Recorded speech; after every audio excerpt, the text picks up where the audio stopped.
जरा सोचिए, आपने अभी एक जबरदस्त ऑडिशन देखा है।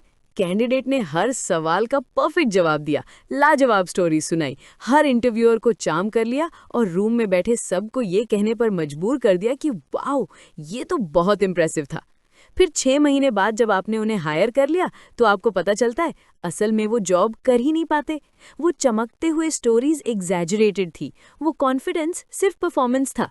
इंटरव्यू रूम में जो इम्प्रेसिव इंसान दिखा वो ऑफिस में एग्जिस्ट ही नहीं करता। ये बात आपको फेमिलियर लग रही है ना? अगर आपने कभी किसी को हायर किया है तो बहुत सॉलिड चांस है कि आप ये एग्जैक्ट नाइटमेयर ऑलरेडी एक्सपीरियंस कर चुके हैं। इंटरव्यू परफॉर्मेंस और एक्चुअल जॉब परफॉर्मेंस के बीच का ये गैप एचआर का सबसे बड़ा अनसॉल्व्ड मिस्ट्री है। कुछ लोग प्रोफेशनल इंटरव्यूईज होते हैं, उनका सुपर पावर सिर्फ जॉब इंटरव्यू होता है, उसके बाद बिल्कुल कुछ नहीं। Welcome back to our HR series. पिछले वीडियो में हमने रिक्रूटमेंट प्रेपरेशन को कवर किया था, वो ब्लूप्रिंट वर्क जो हायरिंग शुरू करने से पहले होता है। आज हम पूरे हायरिंग प्रोसेस के सबसे इम्पॉर्टेंट और कॉन्सिक्वेंशियल स्टेप पर है सिलेक्शन। सिलेक्शन वो स्टेज है जहां आप उन सारे कैंडिडेट्स को लेते हैं जो रिक्रूटमेंट से पास हो चुके होते हैं और उन्हें एक रिगरस इवैल्यूएशन प्रोसेस से गुजारते हैं ताकि आप उस एक को आइडेंटिफाई कर सकें जो इस रोल में असल में सक्सीड करेंगे। आज हम कवर करेंगे सिलेक्शन असल में क्या है, पूरा selection process step by step, अलग अलग टाइप्स के टेस्ट्स और इंटरव्यूज, बिहेवियरल इंटरव्यूइंग के लिए स्टार टेक्निक और फाइनल स्टेजेस ऑफर, नेगोशिएशन और ऑनबोर्डिंग। तैयार हो जाइए, ये वो स्टेप है जो असल में डिसाइड करता है कि आपके ऑर्गेनाइजेशन में कौन ज्वाइन करेगा।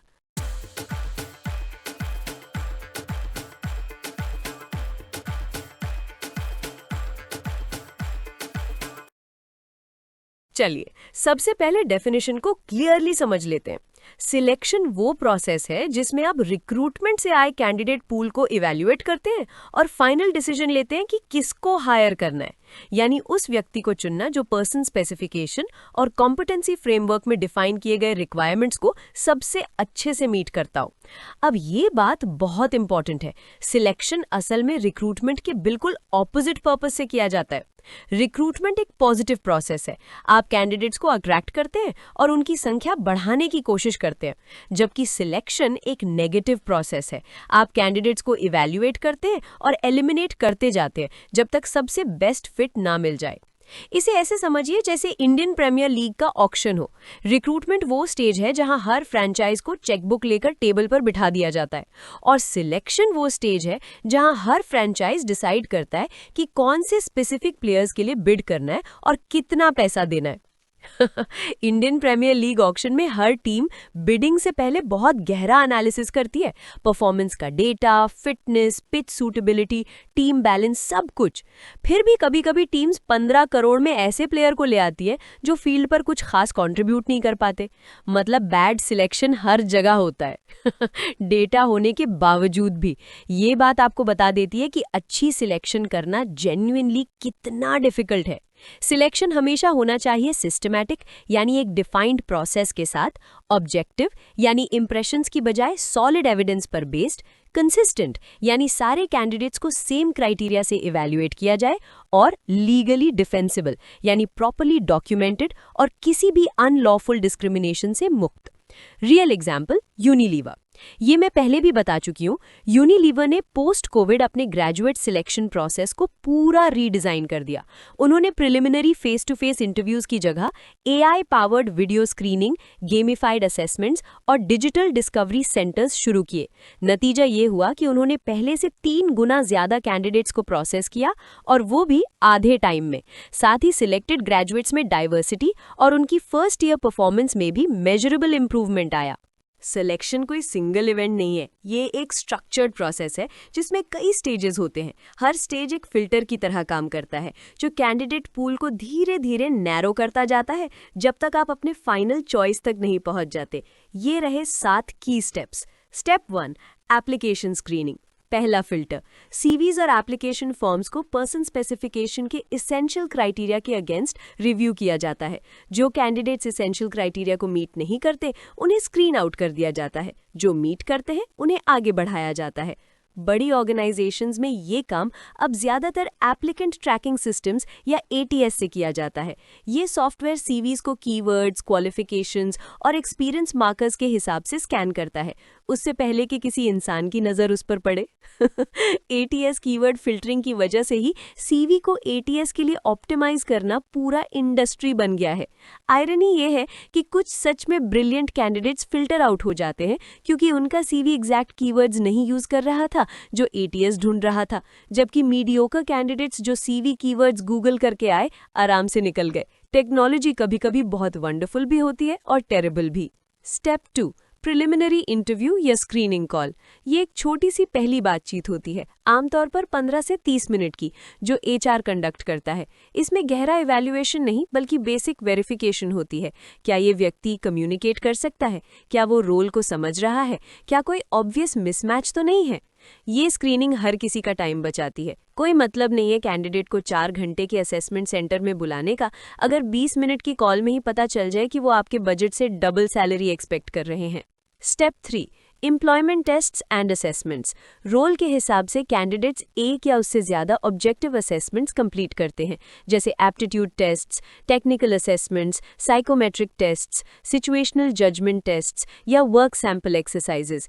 इन सब के बारे में हम अगले स्लाइड में गहराई से बात करेंगे। Step 4, in depth interviews. ये सिलेक्शन प्रोसेस का कोर पार्ट है। हायरिंग मैनेजर, एचआर और रेलेवेंट स्टेक होल्डर्स के द्वारा structured competency based interviews conduct किए जाते हैं। हर इंटरव्यूअर स्पेसिफिक कॉम्पिटेंसीज को असेस करता है। स्टार टेक्निक के बारे में हम जल्द ही डिटेल में कवर करेंगे। Step 5, reference checks. Final decision से पहले प्रीवियस एम्प्लॉयर से रेफरेंसेस चेक किए जाते हैं। इसका मकसद होता है कैंडिडेट के क्लेम्स को वेरीफाई करना, उनके वर्किंग स्टाइल को समझना और कोई परफॉर्मेंस रिलेटेड कंसर्न्स सरफेस करना। रेफरेंस चेक की बातचीत कभी-कभी अपनी ऑकवर्ड डिप्लोमेसी के लिए बहुत मज़ेदार होती है। क्या आप इस व्यक्ति को दोबारा हायर करेंगे? इस सवाल के जवाब से पहले जो साइलेंस होती है वो आपको सब कुछ बता देती है। अगर कोई अच्छा रेफरेंस गिवर सिर्फ इतना कहता है कि वो टाइम कीपिंग के मामले में बहुत रिलायबल थे और परफॉर्मेंस के बारे में कुछ और नहीं बोलता, तो समझ लीजिए वो आपको फ्लेयर गन छोड़ रहा है। Step 6, final selection decision. Hiring team सारे एविडेंस को रिव्यू करती है, test scores, interview assessments, references और फाइनल डिसीजन लेती है।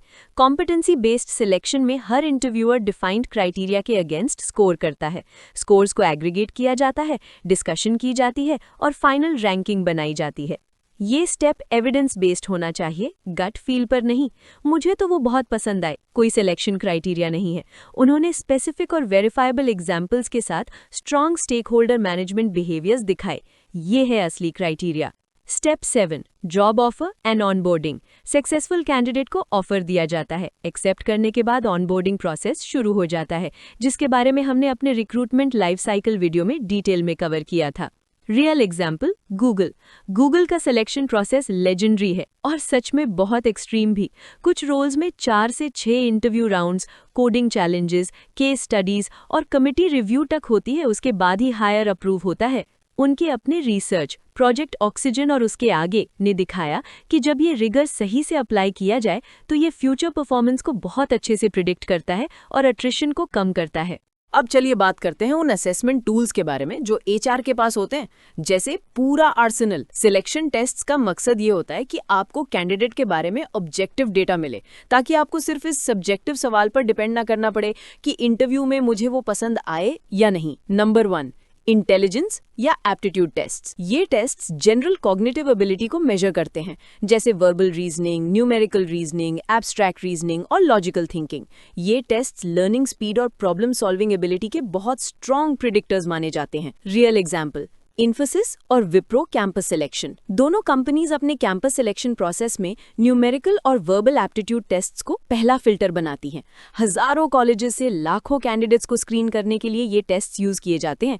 इंटरव्यू से पहले टीसीएस का नेशनल क्वालिफायर टेस्ट यानी एनक्यूटी भी बेसिकली एक नेशनल लेवल एप्टीट्यूड टेस्ट है जो उनके पूरे कैंपस हायरिंग फनल का गेटवे काम करता है। नंबर 2, टेक्निकल या स्किल्स टेस्ट। ये test job specific technical ability को डायरेक्टली मेजर करते हैं। सॉफ्टवेयर इंजीनियर्स के लिए कोडिंग चैलेंजेस, फाइनेंस रोल्स के लिए फाइनेंशियल मॉडलिंग, कंटेंट रोल्स के लिए राइटिंग टेस्ट्स और एनालिस्ट रोल्स के लिए एक्सेल असेसमेंट्स। टेक्निकल टेस्ट्स एक ग्रेट इक्वलाइजर भी होते हैं। वो कैंडिडेट जो इंटरव्यू में पूरी कॉन्फिडेंस के साथ बात कर रहा था और 20 मिनट तक पाइथन को गहराई से समझने की बात कर रहा था, उसको एक लाइव कोडिंग टेस्ट दे दीजिए, रिजल्ट्स बहुत ड्रामेटिकली अलग हो सकते हैं। टेक्निकल टेस्ट्स को आपकी कॉन्फिडेंस से कोई फर्क नहीं पड़ता। कोड या तो रन करता है या नहीं। Number 3, psychometric test. ये स्टैंडर्डाइज्ड टूल्स होते हैं जो पर्सनालिटी ट्रेट्स, वर्क स्टाइल्स और बिहेवियरल प्रेफरेंसेस को मेजर करते हैं। कॉमन टूल्स में Myers Briggs, big 5, Hogan, SHL, OPQ और थॉमस इंटरनेशनल शामिल हैं। इंपॉर्टेंट बात, साइकोमेट्रिक टेस्ट्स किसी पर्सनालिटी को सही या गलत नहीं मेजर करते, वो सिर्फ फिट मेजर करते हैं। क्या इस व्यक्ति का वर्किंग स्टाइल इस रोल और इस कल्चर में फ्लरिश करेगा? हर HR प्रोफेशनल ने वो एक कैंडिडेट देखा होता है जो साइकोमेट्रिक टेस्ट को क्लियरली गेम करने की कोशिश करता है।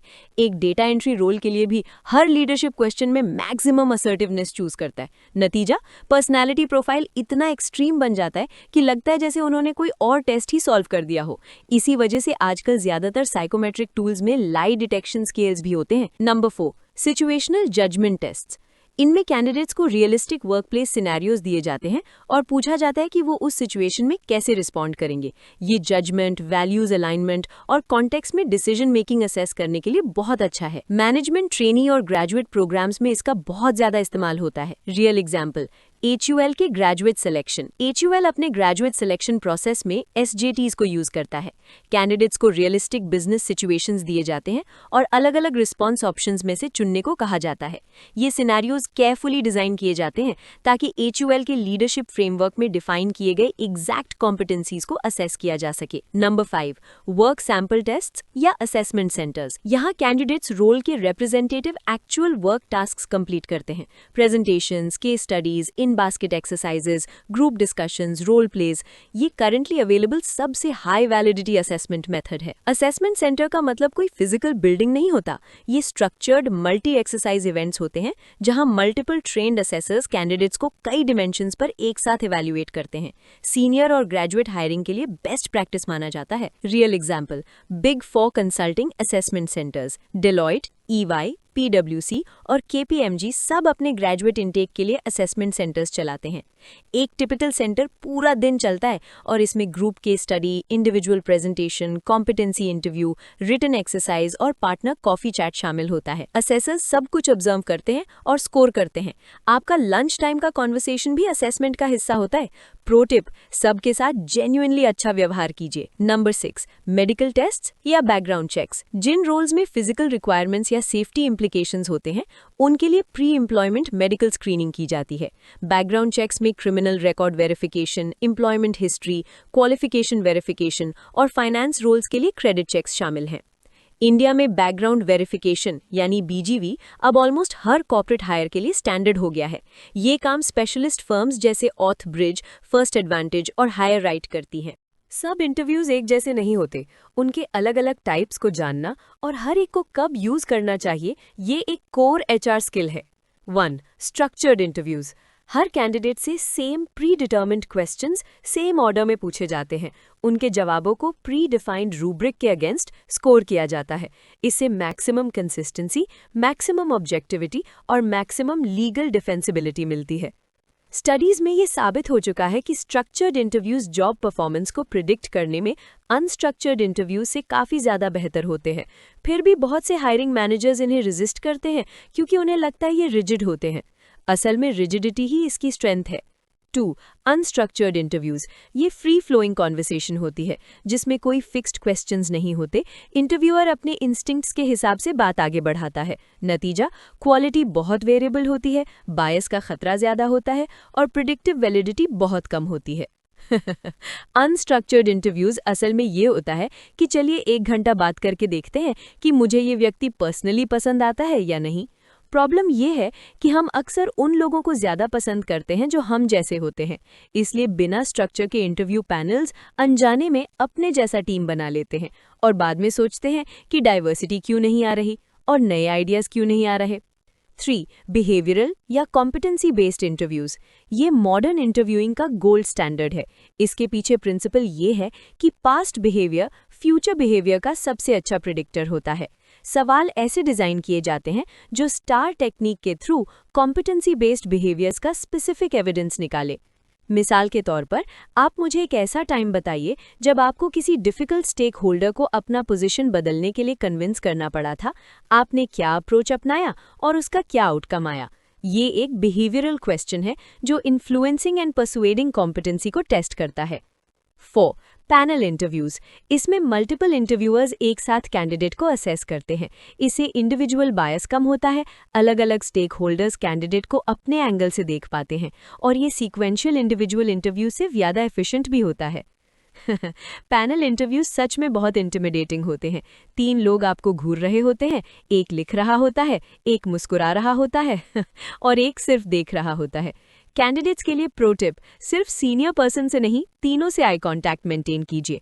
पैनलिस्ट्स के लिए प्रो टिप, जो सब कुछ लिख रहा है वो थोड़ा सा ऊपर देखने का टाइम निकाले, क्योंकि अगर कोई कैंडिडेट बहुत अच्छा परफॉर्म कर रहा हो और उसको कोई नॉन वर्बल फीडबैक ना मिले तो वो अंदर से परेशान होने लगता है। 5. Stress interviews. ये जानबूझकर प्रेशर क्रिएट करते हैं। चैलेंजिंग क्वेश्चंस, लंबी साइलेंसेस, प्रोवोकेटिव रिस्पॉन्सेज, ताकि देखा जा सके कि कैंडिडेट स्ट्रेस में कैसे परफॉर्म करता है। ये सिर्फ उन रोल्स के लिए यूज किए जाते हैं जहां असल में हाई स्ट्रेस परफॉर्मेंस की ज़रूरत होती है, जैसे ट्रेडिंग फ्लोर्स, इमरजेंसी सर्विसेज या क्राइसिस कम्युनिकेशंस। अगर इसका गलत इस्तेमाल किया जाए तो ये ब्रूटल, अननेसेसरी और आपके एम्प्लॉयर ब्रांड को नुकसान पहुंचा सकते हैं। एक कैंडिडेट जो डिमीन फील करके जाता है वो कई सालों तक आपके अगेंस्ट नेगेटिव ब्रांड एम्बेसडर बन सकता है। 6. वीडियो या एआई इंटरव्यूज। प्री रिकॉर्डेड या live video interviews. Pre recorded format जैसे हायर व्यू में कैंडिडेट्स अपने कन्वीनियंट टाइम पर सेट क्वेश्चंस के जवाब रिकॉर्ड कर सकते हैं। एआई उनके कंटेंट, टोन, पेस और फेशियल एक्सप्रेशंस को एनालाइज करता है। पोस्ट कोविड के बाद वीडियो इंटरव्यूज इंडिया के ज्यादातर कॉर्पोरेट हायरिंग में फर्स्ट और सेकंड राउंड स्क्रीनिंग के लिए स्टैंडर्ड हो गए हैं, खासकर उन रोल्स के लिए जो है ज्योग्राफीज अलग अलग होते हैं। Real example, Cognizant India. Cognizant ने 2020 के बाद अपने फर्स्ट राउंड इंटरव्यूज को 80% से ज्यादा वीडियो फॉर्मेट में शिफ्ट कर दिया। इससे इंटरव्यू शेड्यूलिंग टाइम 60% तक कम हो गया और चेन्नई और पुणे में बैठकर हायरिंग टीम्स 200+ टियर 2 सिटीज के कैंडिडेट्स को एफिशिएंटली इवैल्यूएट कर पा रही थी। ठीक है, ये वो पार्ट है जिसका आप स्क्रीनशॉट ले लीजिए, लिख लीजिए और सच में याद कर लीजिए, क्योंकि स्टार टेक्निक एचआर में सबसे इंपॉर्टेंट इंटरव्यूइंग टूल है। चाहे आप इंटरव्यूअर हो या कैंडिडेट, ये फ्रेमवर्क आप पर अभी भी अप्लाई होता है। स्टार का मतलब है एस, सिचुएशन, यानी कॉन्टेक्स्ट सेट कीजिए, बैकग्राउंड क्या था, चैलेंज या अपॉर्चुनिटी क्या थी। टी, टास्क, उस सिचुएशन में आपकी स्पेसिफिक रिस्पॉन्सिबिलिटी क्या थी, आप क्या अचीव करना चाहते थे। ए, एक्शन, आपने स्पेसिफिकली क्या किया, कौन से स्टेप्स लिए, कौन से डिसीजंस लिए। आर, रिजल्ट, क्या आउटकम आया, क्या इम्पैक्ट पड़ा, आपने क्या सीखा। स्टार क्यों काम करता है? स्टार स्पेसिफिसिटी लाता है, वेग जवाब देना मुश्किल हो जाता है। I am a great team player, ये कोई एविडेंस नहीं है, लेकिन ये जवाब एविडेंस है। Q3 2023 में जब हमारी प्रोजेक्ट टीम में 2 डेवलपर कम थे और क्रिटिकल डिलीवरी डेडलाइन आ रही थी, मैंने डेली स्टैंड-अप्स रीऑर्गेनाइज किए, टास्क्स को हर व्यक्ति के स्ट्रेंथ्स के हिसाब से रीडिस्ट्रीब्यूट किया और खुद QA रिस्पॉन्सिबिलिटीज ले ली, जिसके रिजल्ट में प्रोजेक्ट टाइम पर डिलीवर हो गया और client satisfaction score 9.2 out of 10 आया। स्टार वेरिफिकेशन भी पॉसिबल बनाता है, क्योंकि जवाब स्पेसिफिक होता है। आप ऑथेंटिसिटी चेक करने के लिए फॉलो अप क्वेश्चंस पूछ सकते हैं, जैसे क्लाइंट का नाम क्या था, दूसरा डेवलपर कौन था, आपने कौन से QA टूल्स यूज किए। बनाई हुई कहानियां फॉलो अप क्वेश्चंस के नीचे टूट जाती हैं, असली एक्सपीरियंसेस नहीं टूटती। इंटरव्यूअर्स के लिए फॉलो अप प्रोब्स। स्टार सिर्फ क्वेश्चंस का टेम्पलेट नहीं है, ये पूरा इंटेरोगेशन सिस्टम है। पहले स्टार जवाब के बाद स्किल्ड इंटरव्यूअर्स और गहराई में जाते हैं, जैसे और स्पेसिफिक नंबर्स में आउटकम क्या था, अगर आपको वही सिचुएशन दोबारा मिलती तो आप क्या अलग करते, इसमें और कौन कौन इन्वॉल्व था और उनकी स्पेसिफिक रोल क्या थी। आप मुझे एक ऐसा टाइम बताइए जब ये चीज़ें बिल्कुल ऑपोजिट हुई, जब काम नहीं बना। सबसे लास्ट वाला सवाल, फेलियर का एग्जाम्पल मांगना, वो ही ग्रेट इंटरव्यूअर्स को एवरेज से अलग करता है। कोई भी सक्सेस स्टोरी सुना सकता है, लेकिन कोई अपने फेलियर्स कैसे डिस्क्राइब करता है, उससे क्या सीखा और उसने अपना बिहेवियर कैसे बदला, ये आपको उसके कैरेक्टर और ग्रोथ माइंडसेट के बारे में बहुत ज़्यादा बता देता है। कैंडिडेट्स के लिए स्टार स्टोरीज की तैयारी। सबसे अच्छे कैंडिडेट्स इंटरव्यू से पहले एक बैंक ऑफ स्टार स्टोरीज तैयार करके जाते हैं। आमतौर पर 8 से 12 स्पेसिफिक एग्जाम्पल्स जो अलग अलग कॉम्पिटेंसीज को कवर करते हों।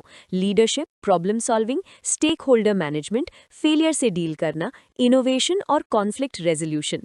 हाँ, वो कैंडिडेट जिन्होंने कॉम्पिटेंसी बेस्ड इंटरव्यू में स्टार के बारे में कभी नहीं सुना हो, वो उस क्रिकेटर जैसे हैं जो आईपीएल मैच में खेलने आ गए हों लेकिन गेम के रूल्स ही ना जानते हो। रूल्स पब्लिक है, फॉर्मेट नोन है, कोई भी बहाना नहीं बन सकता, फिर भी ये हर रोज होता है, every single day. Real example, McKenzie interviews. McKenzie का इंटरव्यू प्रोसेस स्टार बेस्ड है, लेकिन वो उसे और आगे ले जाता है। वो सो व्हाट प्रोब ऐड करते हैं, जिसमें कैंडिडेट से पूछा जाता है कि उनका एक्सपीरियंस कंसल्टिंग रोल के स्पेसिफिक कॉन्टेक्स्ट से कैसे कनेक्ट करता है। उनके इंटरव्यूअर्स को ट्रेनिंग दी जाती है कि वो सिचुएशन में रोल और पर्सनल कंट्रीब्यूशन को अलग अलग डिस्टिंग्विश कर सके, क्योंकि टीम के 5 लोगों का ग्रुप आउटकम और किसी एक व्यक्ति का इंडिविजुअल कंट्रीब्यूशन में बहुत फर्क होता है। सिलेक्शन प्रोसेस तब खत्म नहीं होता जब आप कैंडिडेट को फाइनलाइज कर लेते हैं। उसके बाद भी 3 बहुत इंपॉर्टेंट और क्रिटिकल स्टेजेस बाकी रहते हैं। जैसे ही सिलेक्शन डिसीजन हो जाता है, HR conditional job offer issue करता है। ये कंडीशनल इसलिए होता है क्योंकि ये usually satisfactory reference checks, background verification और कभी-कभी मेडिकल क्लियरेंस पर डिपेंड करता है। एक अच्छा जॉब ऑफर लेटर में ये सब होना चाहिए: job title, reporting line, joining date, CTC का breakdown, base salary, variable pay, allowances, benefits, probation period और सारी कंडीशंस। इसमें क्लैरिटी होने से बाद में डिस्प्यूट्स होने का चांस बहुत कम हो जाता है। टाइमिंग बहुत मैटर करता है। आज के कंपेटिटिव टैलेंट मार्केट में वर्बल ऑफर और रिटन ऑफर के बीच सिर्फ 48 घंटे का डिले भी आपके प्रेफर्ड कैंडिडेट को किसी तेज कंपेटिटर के हाथ से छीन सकता है। स्पीड टैलेंट एक्विजिशन में एक बड़ी कंपेटिटिव एडवांटेज है। जो कंपनीज बोलती है ऑफर लेटर 10 वर्किंग दिनों के अंदर, वही कंपनीज बर्थडे विशेस 2 हफ्ते लेट भेजती हैं, फिर सोचती हैं कि उनके एंगेजमेंट सर्वेज इतने खराब क्यों हैं। 2025 में कैंडिडेट्स ऑफर उसी वीक एक्सेप्ट कर रहे होते हैं। पेपर वर्क 10 दिन बाद कैचअप करना एक कंपनी कल्चर का मसला है जो एडमिनिस्ट्रेटिव प्रॉब्लम का रूप लेके छुपा हुआ है। ज्यादातर कैंडिडेट्स नेगोशिएशन करते हैं और उन्हें करना भी चाहिए। रिसर्च ये दिखाती है कि जो प्रोफेशनल्स अपनी सैलरी नेगोशिएट करते हैं वो करियर के दौरान उन लोगों से काफ़ी ज़्यादा कमाते हैं जो पहला ऑफर एक्सेप्ट कर लेते हैं। एचआर के लिए नेगोशिएशन स्टेज में ये चीज़ें ज़रूरी हैं: रोल के लिए क्लियर सैलरी बैंड की समझ, कैंडिडेट के करंट सीटीसी की जानकारी, इंटरनल इक्विटी का ध्यान, सेम लेवल के एग्जिस्टिंग एम्प्लॉयज़ क्या कमा रहे हैं और प्री अप्रूव्ड रेंज के अंदर इंक्रीमेंट अप्रूव करने का अथॉरिटी। बेस्ट प्रैक्टिस ये है: ऑफर को क्लियर सीटीसी ब्रेकडाउन के साथ प्रेजेंट कीजिए, नंबर के पीछे का रैशनल एक्सप्लेन कीजिए, कैंडिडेट के काउंटर ऑफर को सुनिए और प्री अप्रूव्ड बैंड के अंदर निगोशिएट कीजिए। तभी ओवर प्रॉमिस ना कीजिए और फाइनल ऑफर पर अंडर डिलीवर भी ना कीजिए। एचआर में सबसे ऑकवर्ड नेगोशिएशन मोमेंट वो होता है जब कैंडिडेट वही नंबर काउंटर करता है जो आपने ऑलरेडी बजट किया था और एचआर को 3 दिन तक नाटक करना पड़ता है टीम से कंफर्म करके बताने का, फिर वही नंबर दे देना पड़ता है। ये हम सब ने देखा है। कुछ लोग तो खुद वो टीम से कंफर्म करने वाले इंसान भी बन चुके हैं। उसके बाद आता है प्री ऑनबोर्डिंग और ऑनबोर्डिंग फेज। ऑफर एक्सेप्ट होने और डे 1 के बीच का पीरियड प्री ऑनबोर्डिंग फेज कहलाता है और ये बहुत इंपॉर्टेंट होता है। इस पीरियड में ही कैंडिडेट सबसे ज्यादा विड्रॉ कर सकते हैं किसी काउंटर ऑफर या बेहतर अपॉर्चुनिटी के चक्कर में। इफेक्टिव प्री ऑनबोर्डिंग कैंडिडेट को इंगेज्ड और एक्साइटेड रखता है। वेलकम ईमेल्स, टीम इंट्रोडक्शंस, बडी या मेंटोर असाइन करना, डे 1 के लॉजिस्टिक्स को क्लियरली कम्युनिकेट करना, कंपनी पोर्टल्स का एक्सेस देना और ज्वाइनिंग से पहले ही फर्स्ट वीक का प्लान शेयर करना। उसके बाद फॉर्मल ऑनबोर्डिंग शुरू होता है, वो स्ट्रक्चर्ड प्रोग्राम जो नए हायर को आउटसाइडर से प्रोडक्टिव टीम मेंबर बनाने में मदद करता है। इसके बारे में हमने रिक्रूटमेंट लाइफ साइकिल वीडियो में डिटेल से बात की थी, लेकिन कुछ की स्टैट्स दोबारा याद करना जरूरी है। स्ट्रॉन्ग ऑनबोर्डिंग वाली ऑर्गेनाइजेशंस न्यू हायर रिटेंशन को 82% तक इम्प्रूव करती हैं और प्रोडक्टिविटी को 70% से ज्यादा बढ़ा देती हैं। रियल एग्जाम्पल, सेल्सफोर्स का ऑनबोर्डिंग, जिसे ओहाना ऑनबोर्डिंग कहते हैं, टेक इंडस्ट्री में सबसे बेस्ट माना जाता है। नए एम्प्लॉयज अपना पूरा first week structured cultural immersion, team building और रोल ओरिएंटेशन में बिताते हैं, इससे पहले कि वो कोई वर्क ईमेल भी खोले। सेल्स फोर्स के फर्स्ट ईयर रिटेंशन रेट्स अपने सेक्टर में कंसिस्टेंटली सबसे बेहतर रहते हैं। रियल एग्जाम्पल फ्लिपकार्ट का वेलकम किट प्रोग्राम नए हायर्स को डे 1 से पहले ही एक पर्सनलाइज्ड पैकेज भेजता है, जिसमें branded welcome notebook, hiring manager का लेटर और डिटेल्ड डे 1 गाइड होता है। छोटी सी जेस्चर, लेकिन फर्स्ट इंप्रेशन पर बहुत बड़ा साइकोलॉजिकल इम्पैक्ट पड़ता है। चलिए अब इस वीडियो को रैप अप करते हैं। आज हमने पूरे सिलेक्शन प्रोसेस को कवर किया, जो हायरिंग जर्नी का सबसे इम्पोर्टेंट और कॉन्सिक्वेंशियल हिस्सा है। सिलेक्शन क्या है? हायरिंग पूल से कैंडिडेट्स को इवैल्यूएट और एलिमिनेट करना। ये प्रोसेस सिस्टमैटिक, ऑब्जेक्टिव, कंसिस्टेंट और लीगली डिफेंसिबल होना चाहिए। पर्पस के हिसाब से ये रिक्रूटमेंट का बिल्कुल ऑपोजिट है। 7 step process: application screening, screening call, tests, interviews, reference checks, final decision, offer और onboarding. Selection tests: aptitude, technical, psychometric, SJTs, assessment centres और बैकग्राउंड चेक्स। हर टेस्ट आपको ऑब्जेक्टिव डेटा देता है ताकि आप गट फील बायस से बच सके। इंटरव्यू के प्रकार: structured, unstructured, behavioural, panel, stress, video और AI। स्ट्रक्चर्ड और बिहेवियरल इंटरव्यूज प्रिडिक्टिव वैलिडिटी के लिए गोल्ड स्टैंडर्ड माने जाते हैं। Star technique: situation, task, action, result. ये स्पेसिफिसिटी लाता है, वेरिफिकेशन पॉसिबल बनाता है और असर्शन और एविडेंस के बीच फर्क साफ कर देता है। ऑफर और ऑनबोर्डिंग: स्पीड बहुत मैटर करती है। निगोशिएशन फेयरली कीजिए, प्री ऑनबोर्डिंग अच्छे से कीजिए। जिस ग्रेट कैंडिडेट को आपने इतनी मेहनत से ढूंढा है, उसको रिटेन करना भी उतना ही जरूरी है। सबसे इम्पॉर्टेंट सिलेक्शन इनसाइट ये है कि आपको रूम में सबसे इम्प्रेसिव व्यक्ति को नहीं ढूंढना है, आपको उस व्यक्ति को ढूंढना है जो इस स्पेसिफिक रोल में, इस स्पेसिफिक टीम में और इस स्पेसिफिक ऑर्गेनाइजेशन में सबसे इफेक्टिव तरीके से काम कर सके। ये हमेशा एक ही व्यक्ति नहीं होता। अगर आज का वीडियो आपके लिए हेल्पफुल रहा तो प्लीज़ लाइक बटन दबा दीजिए, चैनल को सब्सक्राइब कर लीजिए और कमेंट में बताइए आपको अब तक सबसे मेमोरेबल इंटरव्यू क्वेश्चन कौन सा पूछा गया है। मैं आपका जवाब जानना चाहती हूँ। अगला वीडियो में हम बात करेंगे जॉब पोर्टल्स और रिक्रूटमेंट टेक्नोलॉजी के बारे में। नौकरी, लिंक्डइन, ATS सिस्टम्स और ये टेक्नोलॉजी हायरिंग प्रोसेस को कैसे बदल रही है। मिलते हैं अगले वीडियो में। Thank you so much for watching. Take care.